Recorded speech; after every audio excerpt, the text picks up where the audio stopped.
Hi, it's Nikki from the Communication Coach. How are you? Hope you're well.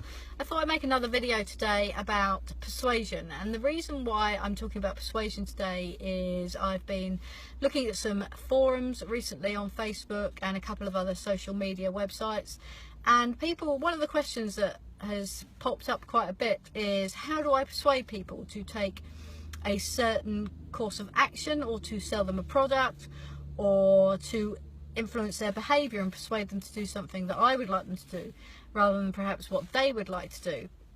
And there's lots of answers on there that I can relate to. There's lots of references around Robert Cialdini's book of Influence and Persuasion and some of the laws around that. For any of you that haven't read that and are interested in that, then Robert Cialdini is a good place to start having a look around influence and persuasion.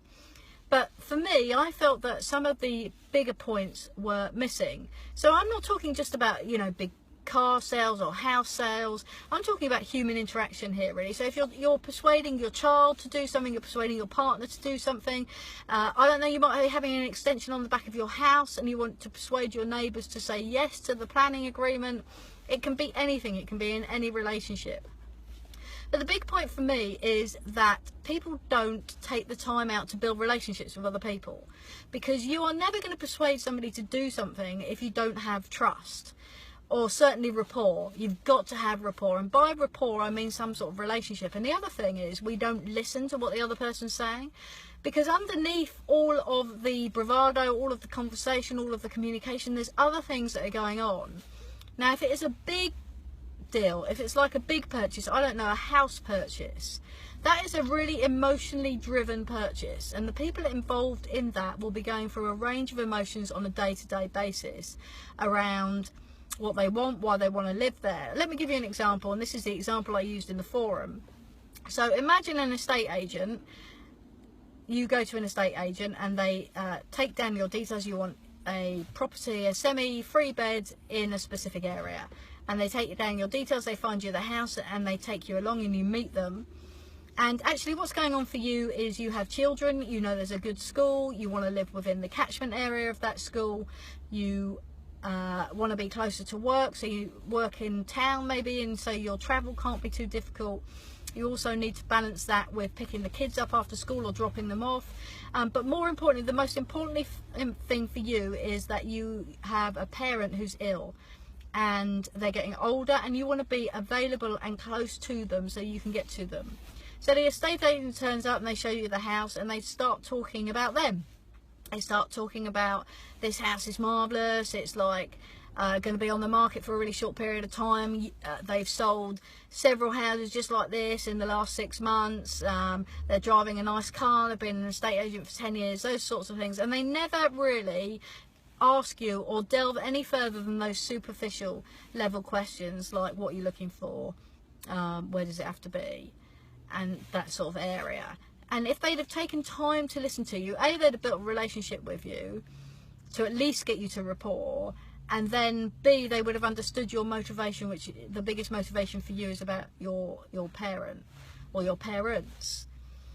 And when people find out what motivates you, and they actually take time out and ask a direct question, or say something like, well, it sounds like your parents are really important to you, I guess you'd like to live close to them so you can get to them very quickly. Well, I'll do everything I can to find you a house that fulfills all of those criteria. Then you're going to win people over a lot quicker.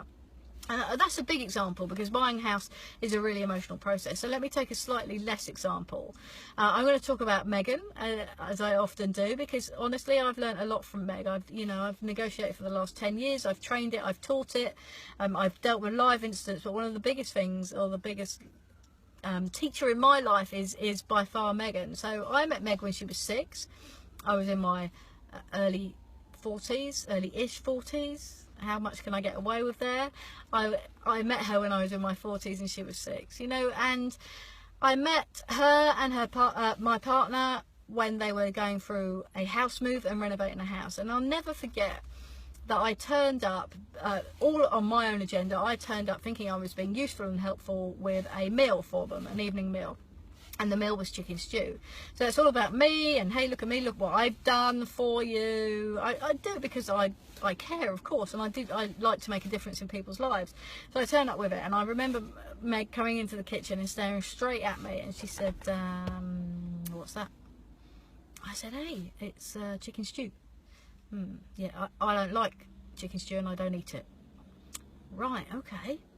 Now, for me, I could feel all of those emotions rising straight away of going, well, hey, you're 6 and I'm in my 40s, and actually what I say is going to go, and we are having chicken stew, and how about a thank you, Nick, for making chicken stew and bringing it over. And hey, I'm dealing with a 6-year-old that I don't even know very well, and actually I have earned no rights apart from the fact I'm an adult. So I have earned no right in her life. I have a bit of rapport because we've met a couple of times, but I certainly don't have trust. And in that moment, when I was back and got rid of all of those emotional internal dialogues, I was like, hey, you know what? This is a really important lesson for me here, because I haven't taken time out to find out about you. Yeah, you're 6, but you're also a person, and you're going to have a lot of opinions, and you're also going to know what you like to eat. So if I want to build a relationship with somebody, it would have been pertinent of me to kind of just ask that question, what do you like to eat? More than, here is chicken stew, you're going to eat it because I'm an adult and I say so, which sometimes we all do, or maybe that is just me. But generally, at some stage in our lives when we're tired and we're like, because I'm the adult and I say so, and that's what's going to go, and that's not going to help us persuade anybody. What about if you are planning an extension on the back of your house, you know, and probably the first thing that your neighbours know about it, if you don't have a good relationship, hopefully you have a good relationship with your neighbours and you've popped round to speak to them, but even if you have popped round to them and said, oh, hey, you know, I'm planning on this extension or loft conversion or whatever it might be, and then they see the plans, and then of course they're going to come at it a point of view from what's in this for me.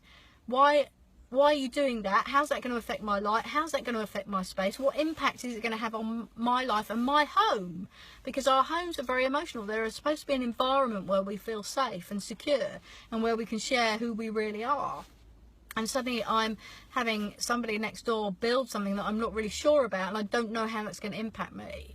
So a way to deal with that might be to take some time out to find out what is important to them, and even to have that open conversation of, you know what, if you're having an extension, these are the questions that will be going through my head.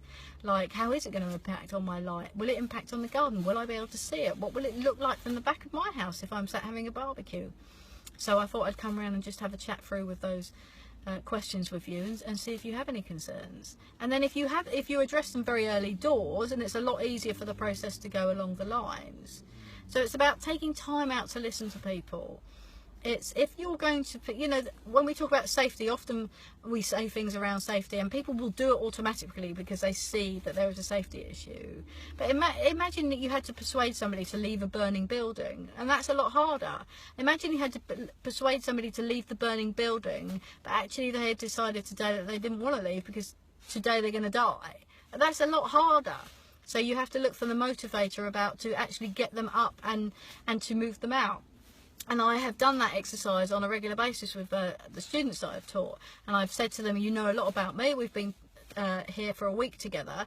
Find out a motivator to get me out of this burning building. And often I will react genuinely to what they say.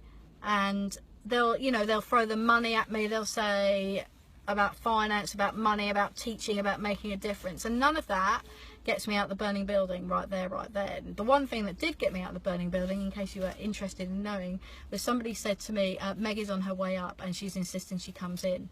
And that was a big motivator for me. And that was a genuine motivator.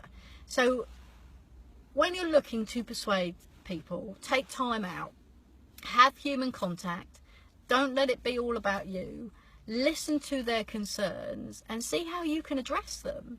You know, even if you're in a big corporation and you've been asked to go and make a deal with another big corporation, think about the other person that you're negotiating with. What are they going through? What are the emotional connection to this deal is going to be part of them? And it might well be that there is a promotion at stake, that they're having some problems with somebody else in the organisation who is forever overshadowing them. This might be their one big opportunity to make a difference to the boss. You know, it's not all about the deal, whatever the deal is. It's not all about the persuasion of tidy your room go to bed on time. It's all about the other motivators behind that.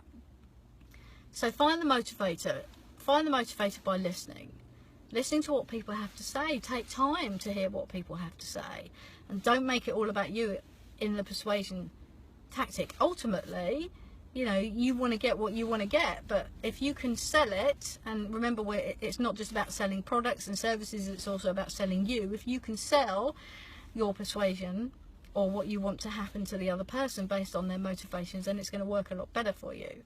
And also, if we just spend a bit more time with each other, just a bit more time finding out about each other, finding out about what motivates us, and helping all of us, so at the end of the negotiation we all get what we want, whatever that might be, and not to the detriment of other people, but doing things fairly and compassionately and having lots of human contact.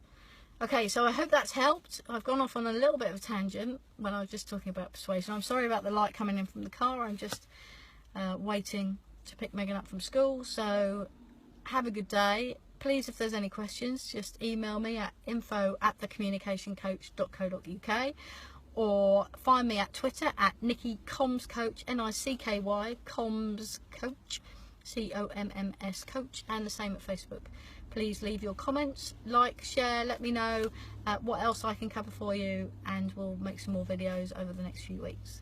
Okay, great. Have a good day.